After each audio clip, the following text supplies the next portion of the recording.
नमस्कार, मैं मुरली मनोहर श्रीवास्तव रोज नई नई चीजें आपके सामने लेके आ रहा हूं। आज एक सवाल उठा है वीर कुंवर सिंह की वीरता पर। यह सवाल उठाने से पहले उन पर सोचने का विषय हो जाता है। वीर कुंवर सिंह एक ऐसी पर्सनालिटी जिनके बारे में अगर वीरता के बारे में जानी जाए तो अपने में अद्भुत है।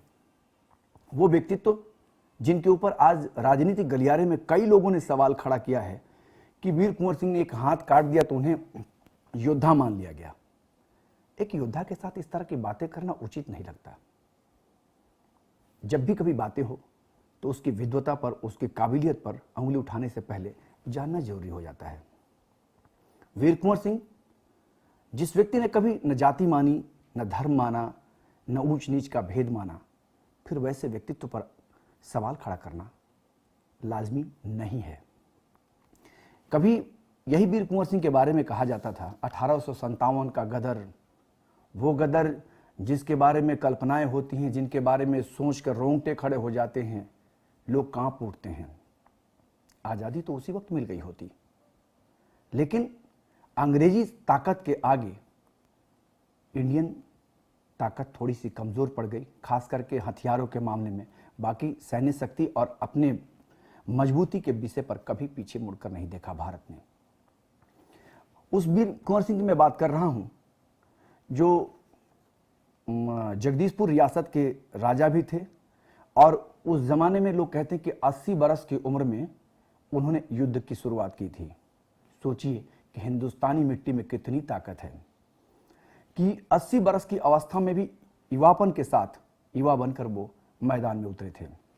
तभी तो कहा जाता है कि था बूढ़ा वीर बांकुड़ा, कुंवर सिंह मर्दाना था, मस्ती की थी छिड़ी रागनी, आजादी का गाना था, भारत के कोने कोने में होता यही तराना था।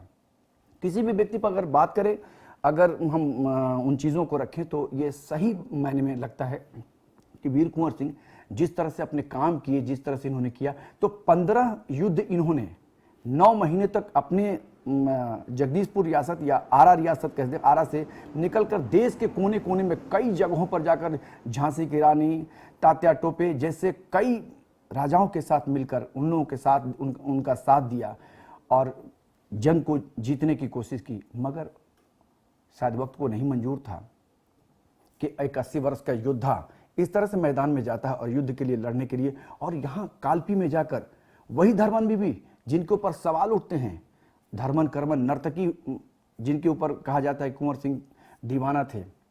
तो किसी पर दीवाना होना कोई बड़ी बात नहीं है, लेकिन किसी से मोहब्बत हो जाए तो उसको काट भी नहीं सकते। धर्मन बीबी से बेइंतहा मोहब्बत करते थे।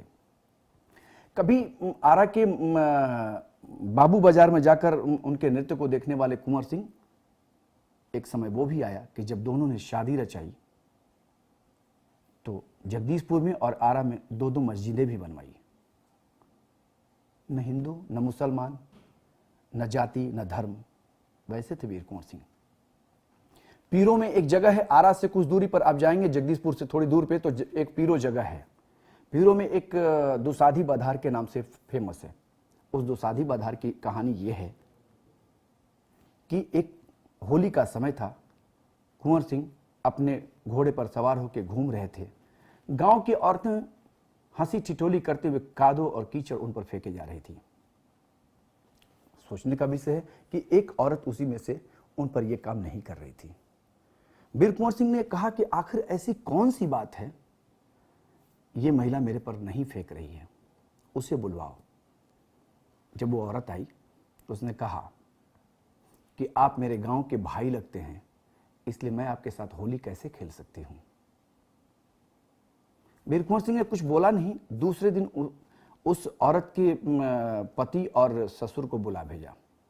वो डरे हुए सहमे हुए पहुंचे इनके पास। जब गए तो देखा, पैर छूने लगे तो उन्होंने अपने सीने से लगा लिया। कहा कि आपका जगह यहां नहीं, यहां है, सीने के पास है।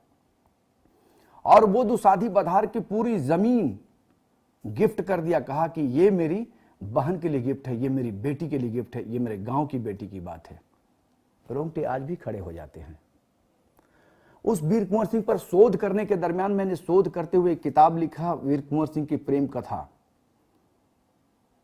तो मैंने देखा जिन जिन लोगों के पास मैं गया जानने के लिए, जिन किताबों का मैंने रिसर्च किया, देश के कई हिस्सों में गए और मैंने देखा कि वीर कुंवर सिंह की वीर गाथा, उनकी जो कार्य करने की शैली थी, अद्भुत थी। क्या जमाना था। सवाल एक और उठता है कि आखिर वीर कुंवर सिंह का जन्मदिन क्यों नहीं मनाया जाता है। वीर कुंवर सिंह का विजयोत्सव मनाया जाता है। विजयोत्सव 23 अप्रैल को हर साल मनाया जाता है। जानना भी जरूरी है कि जब 9 महीने तक युद्ध लड़े, कालपी में जाकर धर्मन बीबी, यहाँ पहले मैं आपको एक चीज और गौर कर रहा हूँ कि यहाँ से जब निकलने लगे, आरा से जब यहाँ दानापुर छावनी से सैनिकों ने विद्रोह करके वीर कुंवर सिंह के नेतृत्व में युद्ध का जब ऐलान किया, उस वक्त वो जगदीशपुर यही सोन नदी को पार करते हुए चले गए।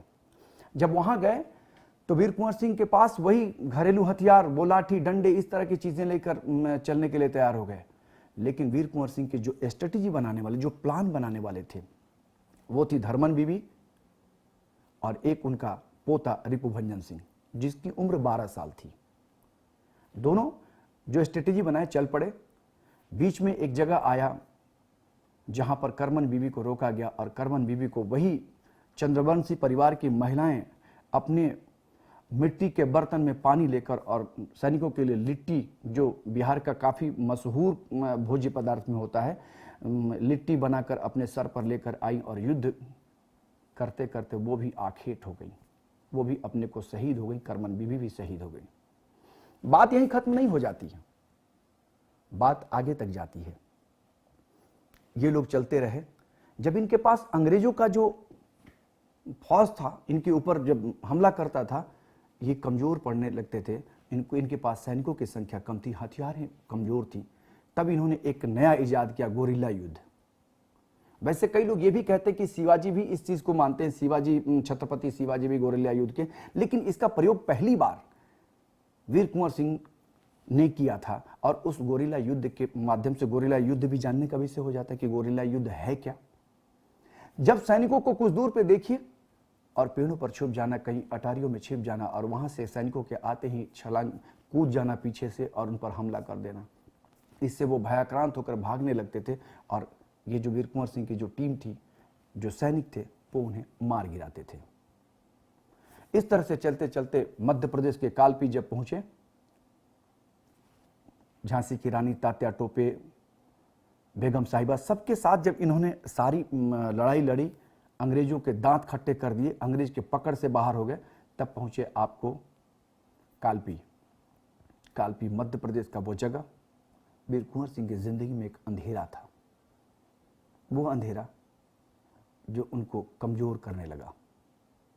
कमजोर युद्ध के लिए नहीं, बल्कि जो साथ चलने वाले थे वो थोड़ा कमजोर हो गए, घायल हो गए।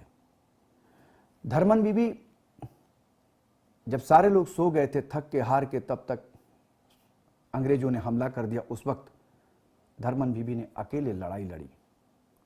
जब नींद खुली कुंवर साहब की, तो देखा कि धर्मन की सांसें बहुत धीमी गति से चल रही है और धर्मन बीबी ने अपने कमर से एक कटार निकाली और उस कटार को सौंपते हुए बाबू साहब को कहा था कि बाबू साहब, इसको रख लीजिए, देख लीजिए इस पर कभी आंच तो नहीं आई, क्योंकि आपने मुझे जब दिया था तो कहा था देखना कभी इस पर आंच नहीं है, आप जरा इसको गौर से देख लीजिए, इस पर आंच तो नहीं आई। एक किस्से सुनकर रोंगटे खड़े हो जाते हैं, आत्मा दहल जाती है। क्या वक्त रहा होगा, किस परिस्थिति में उन लोगों ने उस चीज को जिया होगा। और कुछ देर के बाद धर्मन बीबी कुंवर साहब की गोद में दम तोड़ दी, शहीद हो गई, इस हिंदुस्तान की मिट्टी में विलीन हो गई। कुछ दूर आगे चले तो उनका पोता रिपुभंजन भी शहीद हो गया।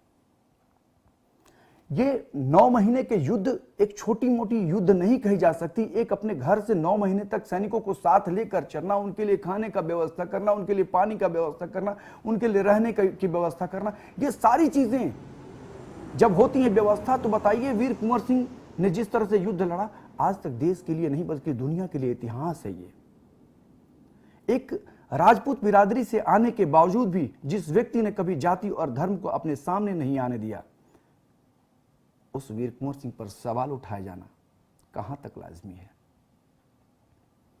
जब लौटने लगे आरा पर अंग्रेजों को पता चला कि आरा की रियासत पर उसने कब्जा कर दिया है।